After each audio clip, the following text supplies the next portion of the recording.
Selamat siang untuk kita semua. Perkenalkan, nama saya Lambertina Aek, NPM 311800064, semester 6B. Tidak memperpanjang waktu, saya langsung saja. Yang pertama, perbedaan antara teknik olah tubuh, olah vokal, dan olah rasa, yaitu yang pertama, olah tubuh adalah latihan tubuh untuk mencerminkan karakter yang sedang diperan. Dan yang kedua, olah vokal adalah latihan untuk penguasaan intonasi, diksi, dan artikulasi. Dan yang ketiga atau yang terakhir, olah rasa adalah latihan untuk keindahan dan keterampilan seorang aktor dalam mewujudkan berbagai pikiran, emosi, perasaan, sosok peran yang sedang dimainkan sesuai dengan karakter. Baik, kita masuk pada nomor yang kedua. Masing-masing dari 3 kegunaan teknik tersebut adalah: yang pertama, menyampaikan informasi. Sebuah gambar teknik berfungsi untuk menyampaikan informasi mendetail kepada pihak terkait dan masyarakat tentang sebuah objek atau rancangan objek. Yang kedua, mengawetkan dan menyimpan data. Sebuah gambar teknik menyimpan informasi secara lengkap tentang sebuah objek yang telah dibangun atau diselesaikan, sehingga jika diperlukan perbaikan tindakan lain yang membutuhkan data asli, gambar teknik dapat dijadikan sebagai rujuk. Yang ketiga, menuangkan dan mengembangkan ide. Sebuah gambar teknik pada tahap awalnya merupakan sarana bagi sang pembuatnya untuk menuangkan gagasan tentang sebuah objek, sehingga gambaran ide yang bersifat abstrak dapat menjadi jelas, nyata, dan mendetail dalam sebuah gambar teknik. Pada saat yang sama, dengan menuangkan ide, sang penyusun gambar teknik juga akan didorong untuk mengembangkan idenya. Yang ketiga, masing-masing kegunaan gerak pada teknik olah tubuh saja, yaitu olah tubuh. Tubuh merupakan elemen dasar dalam bermain teater. Tubuh menjadi pusat perhatian penonton saat seseorang aktor teater di atas panggung. Tubuh merupakan bahasa simbol dan isyarat dalam bermain teater. Tubuh melalui gesture mencerminkan karakter atau watak tokoh yang sedang diperankan. Fleksibilitas. Gerak tubuh merupakan kemampuan dasar yang harus dikuasai oleh pemain teater. Latihan olah tubuh diarahkan untuk mendukung kemampuan pemain dalam mewujudkan akting yang baik.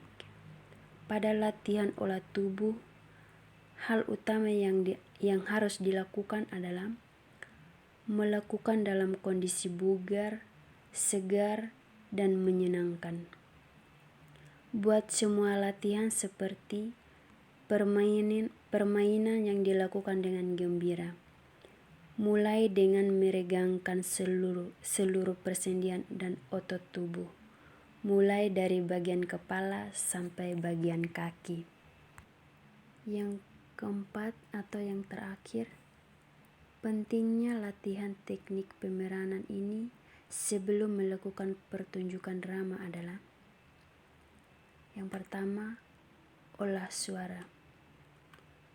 Suara pemeran teater menempuh jarak yang jauh dibandingkan dengan suara pemeran di film atau sinetron.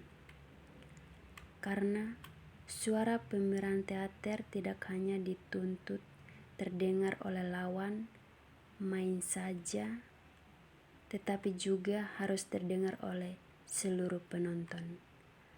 Pertunjukan yang secara visual baik, kalau suara pemerannya tidak cukup terdengar, maka penonton tidak dapat menangkap jalan ceritanya.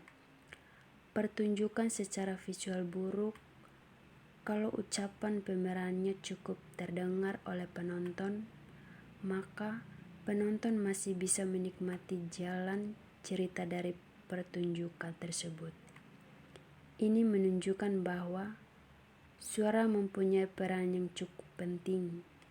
Agar tujuannya tercapai, peran teater harus melatih. Yang pertama, kejelasan ucapan. Agar setiap suku kata yang ia ucapkan cukup terdengar. Yang kedua, tekanan ucapan. Agar isi pikiran dan isi perasaan dari kalimat yang ia ucapkan bisa ditonjolkan. Dan yang ketiga, kerasnya ucapan agar kalimat yang ia ucapkan cukup terdengar oleh seluruh penonton. Yang kedua, olah tubuh. Bentuk-bentuk tubuh kita dan cara-cara kita berdiri, duduk, dan jalan memperlihatkan kepribadian kita. Motivasi-motivasi kita untuk gerak lahir dari sumber-sumber fisikal atau badania, emosional atau perasaan, dan mental atau pikiran, dan setiap tindakan atau iktion kita berasal dari 1, 2, atau 3 macam desakan hati atau impuls. Banyak sekali interaksi atau pengaruh timbal balik dan perubahan urutan yang tak habis-habisnya. Tubuh kita kedinginan dan bergetar, kita merasakan dingin dan sengsara, maka kita akan berkata dingin. Pengalaman badania kita mempertunjuk bagi perasaan dan pihak kita. Kita meliputi kegembiraan, maka kita melompat, menari, dan bernyanyi. Aliran perasaan yang meluap meledak ke dalam bentuk aktivitas badannya. Seorang pemeran tidak akan bergerak demi gerak itu sendiri dan tidak membuat gerak indah demi keindahan. Bila dari diri pemeran diminta agar menari, maka ia akan melakukan sebagai karakter peran tertentu pada waktu, tempat, dan situasi tertentu. Latihan olah tubuh bagi seorang pemeran adalah suatu pemerdekaan. Tulang punggung dapat menyampaikan pada para penonton berbagai kondisi yang kita alami, apalagi tegang atau tenang. Latihan atau segar, panas atau dingin, tua atau muda, dan ia juga membantu keberlangsungan perubahan sikap tubuh dan bunyi suara kita. Secara anatomis, bagian-bagian tulang punggung terdiri dari: yang pertama, leher.